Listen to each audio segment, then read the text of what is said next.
തമിഴ്നാട് നീലഗിരി കോത്തഗിരിയിൽ ജനവാസ മേഖലയിൽ പുലി സാന്നിധ്യം. കക്കസോലൈ പ്രദേശത്താണ് പുലി ഇറങ്ങിയത്. പുലിയുടെ CCTV ദൃശ്യം പുറത്തു വന്നിട്ടുണ്ട്.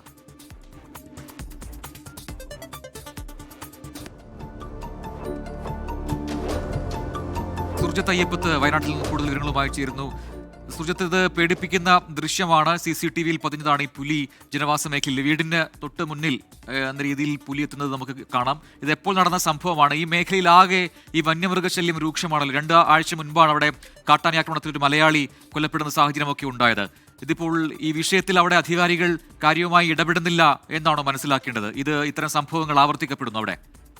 പ്രജിൻ, നീലഗിരി കാട്ടാനാക്രമണത്തിൽ മലയാളി കൊല്ലപ്പെട്ട സ്ഥലം എന്ന് പറയുന്നത് പന്തലൂരിനടുത്ത് ദേവർഷവിലയ്ക്ക് അടുത്തുള്ള പ്രദേശത്താണ് കാട്ടാനാക്രമണത്തിൽ കൊല്ലപ്പെട്ടത്. ഇത് കോത്തഗിരിയാണ്. കോത്തഗിരി എന്ന് പറയുമ്പോൾ അത് ഊട്ടി മേഖലയിൽ ഉൾപ്പെടുന്ന പ്രദേശമാണ് ഈ കോത്തഗിരി എന്ന് പറയുന്നത്. അവിടെയാണ് ഇങ്ങനെ പുലിയുടെ സാന്നിധ്യം കൃത്യമായ രീതിയിൽ തന്നെ വീണ്ടും വീണ്ടും കാണുന്നത്. കഴിഞ്ഞ ദിവസം ഈ കോത്തഗിരിയിൽ തന്നെ കരടി ഇറങ്ങിയ ഒരു ദൃശ്യം പുറത്തു വന്നതാണ്.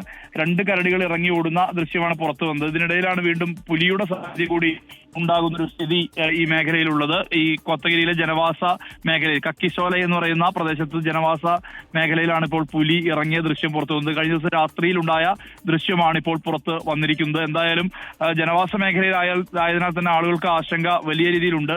തോട്ടങ്ങളും വനവും ഉൾപ്പെടുന്ന പ്രദേശമാണ്. അവിടെയാണ് ഇത്തരത്തിൽ നിരന്തരം വന്യമൃഗങ്ങൾ ഇറങ്ങി വലിയ രീതിയിലുള്ള പ്രതിസന്ധി ജനജീവിതത്തിൽ സൃഷ്ടിക്കുന്നത്.